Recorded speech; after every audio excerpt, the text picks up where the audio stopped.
사람은 누구든지 태어나면서 운명과 팔자를 타고난다고 그렇게 말합니다. 그러나 그렇지가 않습니다. 운명 팔자는 누가 만들어주는 것이 아니라 내가 개척해야 되고 내가 만들어 가야 합니다. 내가 운명과 팔자를 개척하고 만들어가는 사람들 가운데 보게 되면 육신의 힘으로 무엇을 하려고 하고 있습니다. 하나님께서 이 땅에 사람들을 생명을 주시고 태어나게 하실 때는 각자에게 주신 달란트가 있고 은사가 있고 재능이 다 다릅니다. 누구나 다 성공할 수 있는 재능을 가지고 있습니다. 그런데 순서가 잘못됐다는 것입니다. 하나님께서 창조하신 이 생명은 그 순서가 있습니다. 내가 가진 이 재능을 가지고 내 힘으로 무엇을 해보려는 육신의 방법으로만 해결하려고 하는 사람이 있습니다. 사람 몸에는 영혼과 육체가 있습니다. 그런데 사람이 아무리 육체가 건강하고 아무리 아름답고 멋있다 할지라도 영혼이 빠져나가는 순간부터 육신은 썩어버립니다. 그런데 육신을 가지고 육신의 힘으로 영혼을 지배하려고 하는 사람이 있습니다. 이것은 불가능합니다. 세상 어떤 과학자도 어떤 권력자도 어떤 세상에 최고의 능력을 가진 자라 할지라도 절대 육신의 힘으로 영혼을 지배할 수가 없습니다. 성경은 이렇게 말씀하고 있습니다. 요한 3서 2절에 이렇게 기록하고 있습니다. 내 영혼의 잘됨같이 범사가 잘되리라 말씀하셨습니다. 영혼이 육체를 지배하고 있다는 사실입니다. 지금까지 내가 인생을 살아오면서 왜 이렇게 이 방법 저 방법 다 동원해도 기도를 해도 되지 않고 열심히 신앙생활을 했는데도 늘 번번이 실패하고 좌절하는 그 자리에 늘 머물러 있는 나는 왜 이럴까? 스스로가 자신에 대해서 의문점을 갖습니다.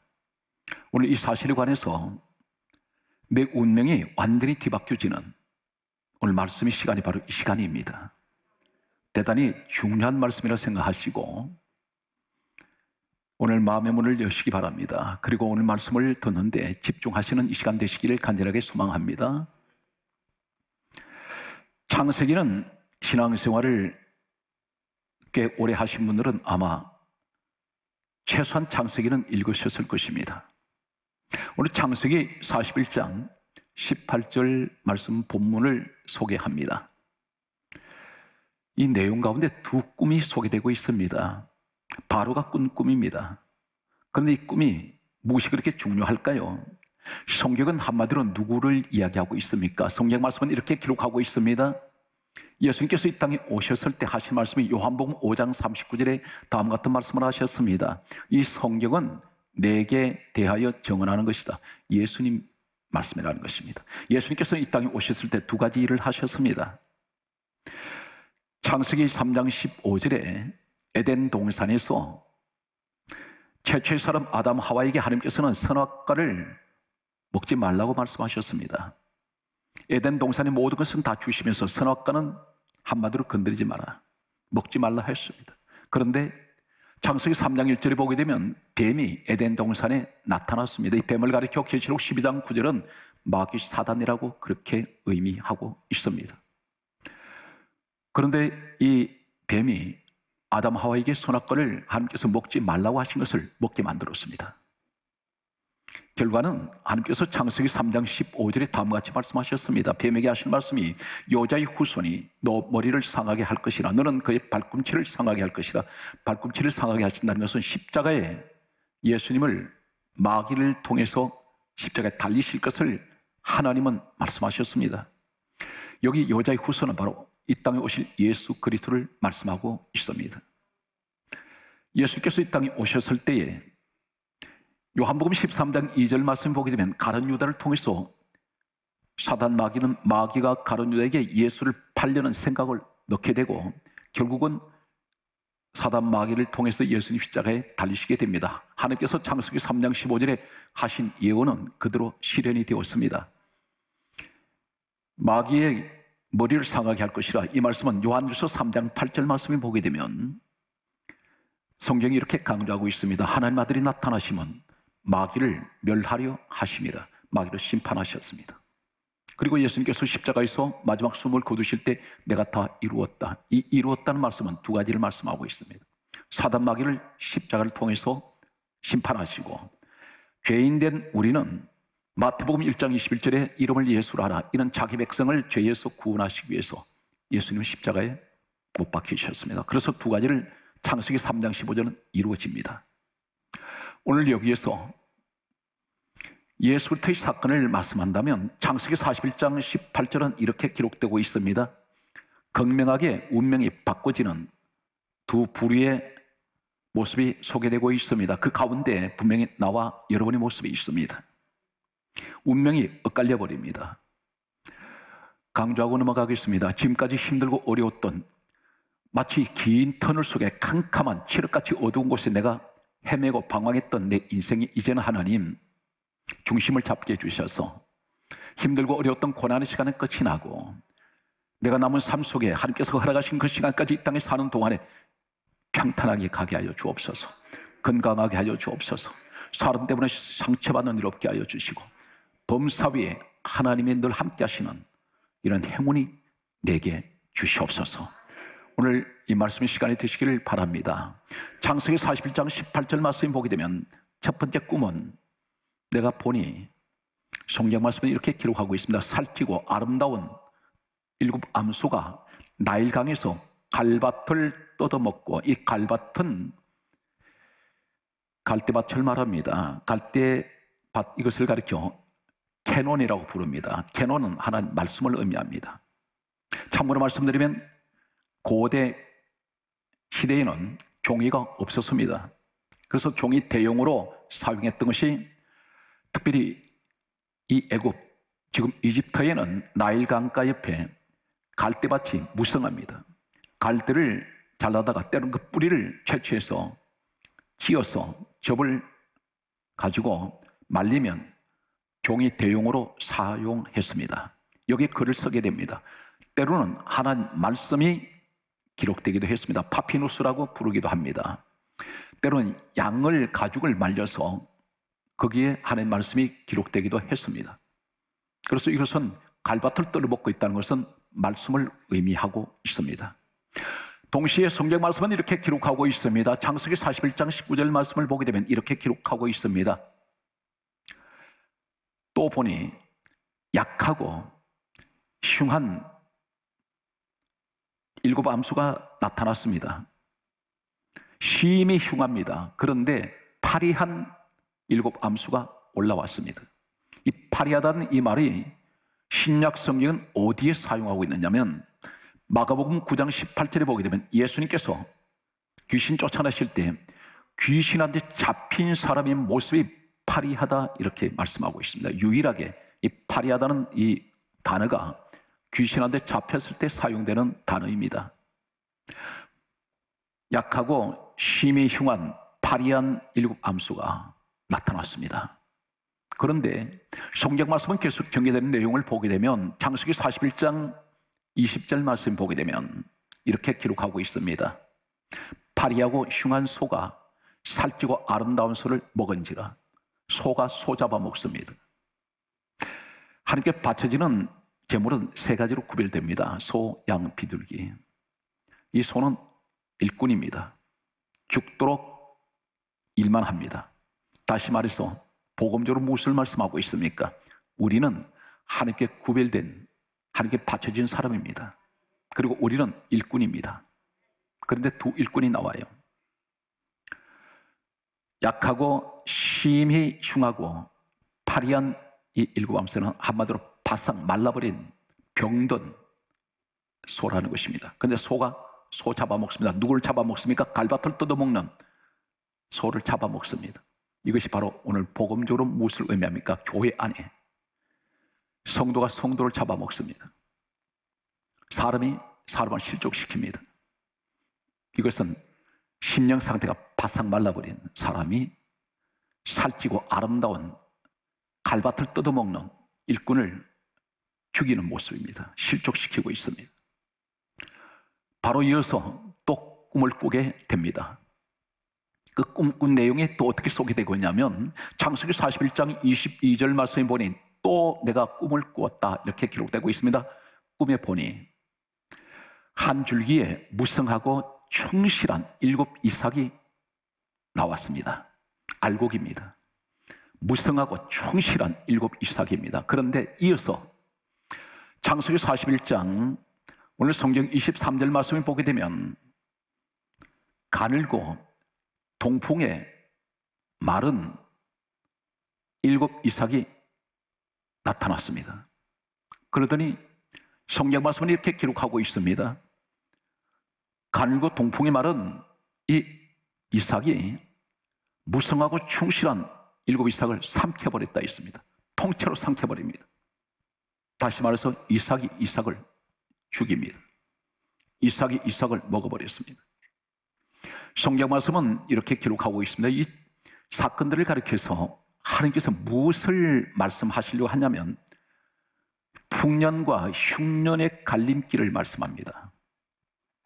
우리 인생이 앞으로, 지금까지는 내가 흉년 인생을 살았습니다. 그런데 앞으로는 나는 풍년을 만나기 원합니다. 하나님, 이것이 내 의지로 되는 것이 아니라 오늘 성경 말씀은 무엇을 말씀합니까? 말씀을 무시하지 마십시오. 성경 말씀은 이렇게 기록하고 있습니다. 요한복음 6장 63절에 말씀하시기를 하나님 말씀은 영이다 그러셨습니다. 이게 육체적으로 육신적으로 들으면 안 된다는 것입니다. 영적인 말씀이라는 것입니다. 전 성경은, 오늘 성경 말씀은 이렇게 말씀하고 있습니다. 창세기 41장 27절 말씀은 이렇게 기록합니다. 흉하고 파리하고 흉한 이 소는 7년이요. 7이란 수는 완전수를 말합니다. 그러면서 바로 이어서 27절에 또 하시는 말씀은 이렇게 말씀합니다. 동풍에 말라서 속이 빈 이 이삭은 7해 흉년이요 이렇게 말씀합니다. 흉년이 온다는 것입니다. 혹 내가 속이 빈 그 자리에 서신 적은 없습니까? 이 사람에게 무엇이 보장됩니까? 흉년이 보장됩니다. 운명이 완전히 바꿔져 버립니다. 풍년으로 갈 사람이 흉년으로 갑니다. 그런데 속이 비었다. 이것이 바로 뭡니까? 죽정이라는 것입니다. 껍데기라는 것입니다. 그런데 알곡이나 사랑하는 성도 여러분, 논에 가면 그 이삭이 익을 때에 알곡이나 죽정이나 겉모습은 모양은 똑같습니다. 껍질은 똑같이 갖고 있습니다. 교회 안에 알곡인지 죽정인지는 모양을 보고는 모릅니다. 모양은 그대로 다 똑같이 갖고 있습니다. 그런데 여기 죽정이가 되면은 무엇이 기다립니까? 흉년이 기다린다는 것입니다. 여기서 운명이 뒤바뀐다는 것을 말씀하고 있습니다. 오늘 성경 말씀은 이렇게 기록하고 있습니다. 이 죽정이가 되었을 때에 성경 강좌기를 창세기 41장 30절은 이렇게 말씀하고 있습니다. 후예라고 말씀합니다. 그것이 뭐냐면 이 후에 앞으로 일어날 일은, 그 인생 앞에는 7해 흉년이 오는데 기근이 와서 망해버린다고 말씀합니다. 인생이 망쳐진다는 것입니다. 오늘 이 말씀 속에서 흉년이 오는 이 사람, 죽정이가 되면 어떻게 될까요? 오늘 결론은 무엇을 얘기하고 있냐면 사건을 대조를 하면서 살찌고 아름다운 소가 있는 반면에 약하고 흉하며 그리고 파리한 병들어서 바싹 말라버린 소를 대조를 하십니다. 그러면서 또 무성하고 충실한 7 알곡을 이야기를 하면서 속이 비어버린 죽정이를 또 대조를 하십니다. 그런데 이 두 사건을 나누면서 뭘 말씀합니까? 살찌고 그리고 아름다운 이 소는 갈밭을 뜯어먹는 이 소는 7년 풍년을 약속합니다. 그리고 무성하고 충실한 7 이삭도 7년 풍년을 말씀합니다. 반면에 말라버렸다는 7 암소가, 흉하고 파리한 7 암소가 말라서 병들어버린 이 암소, 그리고 속이 피은 죽정이 이삭은 7년 흉년을 말씀합니다. 여기서 운명은 갈려버린다는 것입니다. 우리 신앙에서 한마디로 무엇을 말씀합니까? 내 마음에 은혜가 말랐느냐 이 말씀입니다. 내 마음이 지금 말라서 가뭄이 들어서 논바닥이 쩍쩍 갈라진 그런 상태가 아니냐, 우리를 말씀하고 있습니다. 이 상태에서는 결코 풍년이 오지 않는다는 것입니다. 심령이 말라버리면 어떻게 될까요? 내 마음에 교회 나와도 기도를 할 때 누구한테 기도합니까? 하나님을 향하여. 기도의 대상이 하나님이신데 전혀 감동이 없습니다. 형식이에요. 예배를 드리고 앉아있어도 전혀 감각이 없습니다. 말씀이 내게 들어오지 않습니다. 성경 66권 이 말씀은 어디를 읽어도 다 하나님의 말씀인데 이 말씀은 바로 성령의 감동으로 기록했습니다. 성령 하나님께서 이 말씀을 기록했기 때문에 말씀이 전해질 때 하나님 마음이 내게 지금 오고 있어야 됩니다. 그런데 감동이 전혀 없어요. 왜 그렇습니까? 말라버렸습니다. 자가 진단을 해볼까요? 내가 지금 영적 상태가 풍년일까 흉년일까, 내 심령이 말라 비틀어져 버린, 논바닥이 쩍쩍 갈라진 그런 상태가 아닐까. 첫째, 내게 은혜가 말라버리면 첫째 나타나는 현상은 하나님이 교회를 멀리해버립니다. 교회를 가까이 하지 않습니다. 절대 성전신앙이 안 됩니다. 교회 오는 게 싫습니다. 이것이 은혜가 말라져 버린 모습입니다. 우리 자가 진단을 할 때 두 번째가 말씀을 듣기 싫습니다. 하나님의 말씀이 들려오질 않습니다. 이것이 내가 심령이 말라버린 상태입니다. 그 상태에서는 오늘 성경 말씀을 그대로 근거로 말씀드리면 반드시 내 앞에는 풍년이 기약되지 않습니다. 말라버렸습니다. 세 번째는 하나님 앞에 무엇을 드려도 다 아깝게만 생각이 됩니다. 봉사가 하기 싫어요. 왜 그렇습니까? 그 봉사하는 것이 하나님 편에서 생각보다 나 자신을 볼 때 손이 골 것 같습니다.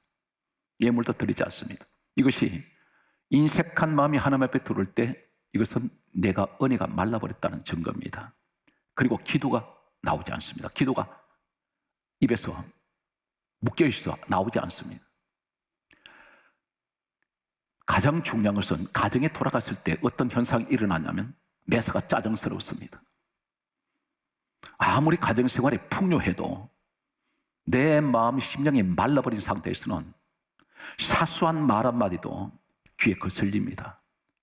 반면에 은혜가 충만할 때 모든 것은 너그럽게 다 이해하고 용서합니다.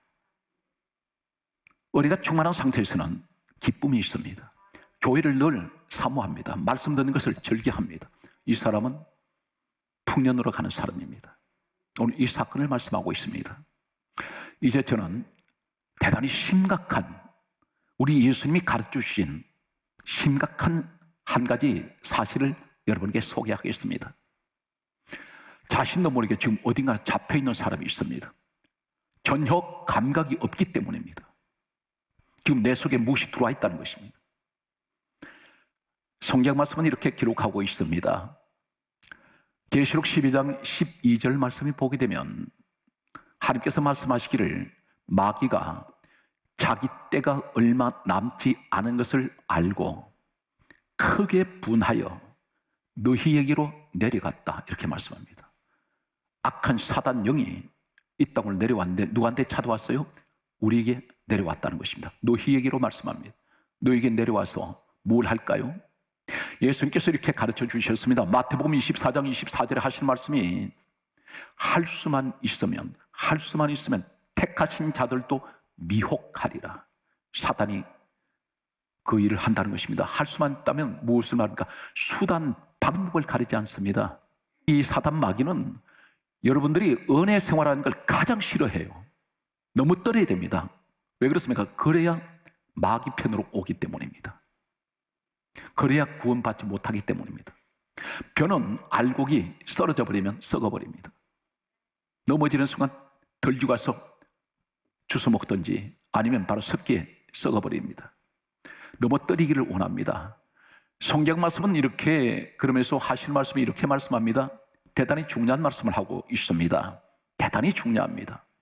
마태복음 12장 43절에서 45절에 하시는 말씀이 주님이 직접 말씀합니다. 제자들 입을 빌리지 않았습니다. 그만큼 중요한 말씀입니다. 귀신이 어떤 사람 몸에서 나갔다, 그렇게 말씀합니다. 그런데 귀신이 어떤 사람 몸에서 나갔는데 물 없는 곳으로 찾아 쉴 곳을 구하러 돌아다니고 있다고 그랬습니다. 귀신이 뭘 찾아요? 물 없는 곳을 찾습니다. 물 없는 곳이 뭡니까? 메마른 땅입니다. 메마른 곳, 바싹 말라버린, 오늘 본문의 창세기 41장 18절 이하에 나타나는 바싹 말라가지고 병들어버린 이런 소 같은 자들, 아니면 이삭, 쭉정이, 말라버리면 쭉정이 됩니다. 이러한 자를 찾아다닌다는 것입니다. 그러면서 하시는 말씀이 마태복음 12장 43절에서 45절에 다음 같이 계속 말씀합니다. 귀신이 물 없는 곳을 찾아 쉴 곳을 구하러 다니되 얻지 못하고 그 전에 있던 사람에게로 다시 들어왔습니다. 들어가 보니 소재가 되어 있고 아무도 없어요. 그때 이 귀신이 나가서 7귀신을, 더 악한 7귀신을 데리고 들어가니 성경 강조합니다. 이 사람의 형편이 그전보다 더 심하게 되었더라. 귀신이 여기서 하는 말이 있습니다. 내 집이라 그래요. 누구를 가리켜? 사람 몸을 가리켜 내 집이다. 내 집으로 돌아가리라 이렇게 말씀합니다. 이 귀신은 영적 존재입니다. 우리는 공기를 들이킬 때에 감각이 없어요. 이 영적 존재는 내 속으로 들어올 때, 사람 몸으로 들어올 때 감각이 없습니다. 예를 들면 요한복음 13장 2절에 가룟 유다에게 마귀가 예수를 팔려는 생각을 놓고 27절에 사단이 그 속에 들어갈 때 가룟 유다 몰랐습니다. 가룟 유다만큼 똑똑한 사람이 없었습니다. 그는 수학에 뛰어난 사람입니다. 왜 그러냐면 12제자 가운데 격리를 담당했던 자가 바로 재정을 맡았던 자가 가룟 유다이기 때문입니다. 머리가 비상하게 돌아가는 사람입니다. 그런데 자기 생각인 줄 알았습니다. 예수를 팔라는 생각을 마귀가 조종할 때에 이 가룟 유다는 마귀의 종이 되어버립니다. 지금 현재 메마른 심령이 되어버리면 귀신이 들어와서 집을 짓는다는 사실입니다. 나 자신 모르고 있습니다. 심령이 메말라 버리면 안 됩니다. 지금 이 시대만큼 코로나 바이러스란 이것 때문에 우리가 심령이, 은혜가 바싹 말라버린 시대입니다. 우리는 어떻게 해야 됩니까? 은혜 충만하게 늘 내 마음의 기쁨으로 채워야 됩니다. 감사로 채워야 됩니다.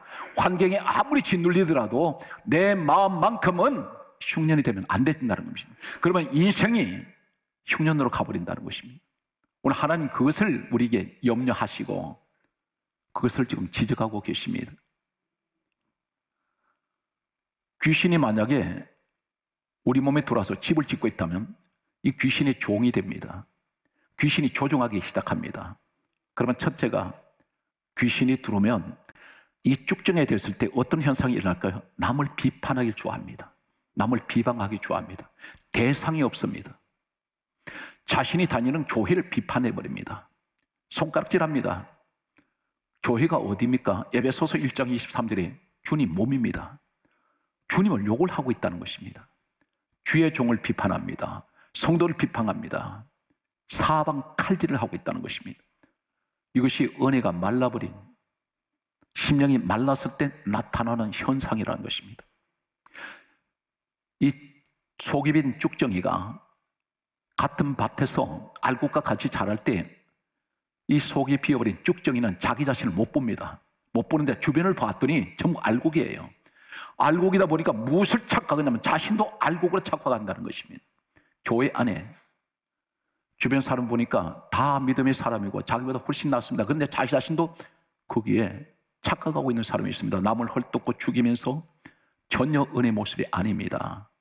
오늘 살아온 성도들은 은혜 말씀을 통해서 우리는 어떻게 됩니까? 지금까지 걸어왔던 흉년 그 길 걸었던 내가 이제는 풍년으로 돌아가야 됩니다. 그렇게 어떻게 해야 됩니까? 내 심령이 메마르면 안 됩니다. 가장 신앙생활에서 생명이 무엇인지 아십니까? 은혜입니다. 은혜가 말라버리면 기도가 마비가 돼버려요. 기도가 묶여버립니다. 기도 안 나옵니다. 예배가 싫어요. 말씀도 귀에 안 들어옵니다. 교회 자체가 싫습니다. 세상만 자꾸 기웃거립니다. 그리고 가장 나타나는 현상이 교회를 쇼핑을 하고 다닙니다. 이 교회 저 교회 떠돌아 다닙니다. 비정상입니다. 대단히 중요한 것이 있습니다. 교회 기준을 어디에 두냐면 내 기분에 맞추고 있다는 것입니다. 내 기분이 마음에 들지 않는다는 것입니다. 그러면서 자기 자신을 움직이다 보면 자신도 모르게 계속해서 영혼은 부서지고 있습니다. 병들어 가고 있습니다. 본인도 모르게 점점 시한부 인생이 될 수 있다는 것입니다. 성경 말씀은 이렇게 기록하고 있습니다. 요한복음 7장 37절 이하에 하시는 말씀이 누구든지 목마른 자들은 내게로 와서 마시라. 나를 믿는 자는 그 배에서 생수의 강이 흘러나리니. 주님을 만나야 됩니다. 어디에서? 성전에서. 주님이 주시는 생명수는 영생수입니다. 목이 마르질 않아요. 내 마음속에 갈증이 오지 않습니다. 주님을 만난 우리 성도가 되시기를, 그리고 앞으로 이 시간 이후에 여러분 모든 범사가 남은 삶 속에 날마다 풍년이 약속되는 축복의 길로 가시기를 간절하게 소망합니다. 오늘 성경 말씀의 결론을 찾아가겠습니다. 사도행전 13장 43절에 따라하시겠습니다. 항상 하나님 은혜 가운데 있어라, 이렇게 말씀합니다. 항상 하나님 은혜 가운데 있어라. 늘 은혜 생활하라는 것입니다. 성경 말씀은 히브리서 13장 9절에 이렇게 말씀합니다. 마음은 은혜로 굳게 함이 아름답고, 바로 살찌고 아름다우면서 갈밭을 뜯어먹는 캐논, 하나님 말씀을 늘 사모하는 이런 일꾼된 사람, 항상 하나님의 은혜 가운데 있어라 말씀합니다. 그럼 은혜가 얼마나 소중할까요? 베드로전서 3장 7절은 은혜가 생명이기 때문입니다. 그래서 성경은 생명의 은혜라 말씀합니다. 힘들고 어려운 이 재난의 시대를 이기는 방법은 은혜로 이겨야 됩니다.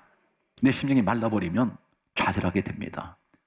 그리고 아무 의욕이 생기지 않습니다. 그러나 내 마음에 기쁨이 들어오고 소망이 들어올 때 이 사람은 은혜가 회복된 사람입니다. 반드시 이 재앙을 이길 수가 있습니다. 오늘 성경 말씀은 이렇게 결론을 냈습니다. 이사야 49장 8절에 보게 되면 우리가 그렇게 기도하는데 왜 응답이 되지 않았나 보았더니 성경은 한마디로 말씀하세요. 은혜의 때에 내가 응답하리니. 은혜의 때를 만나라는 것입니다. 마음이 심령이 지옥 같은데 그 기도에서는 응답이 안 된다는 것입니다.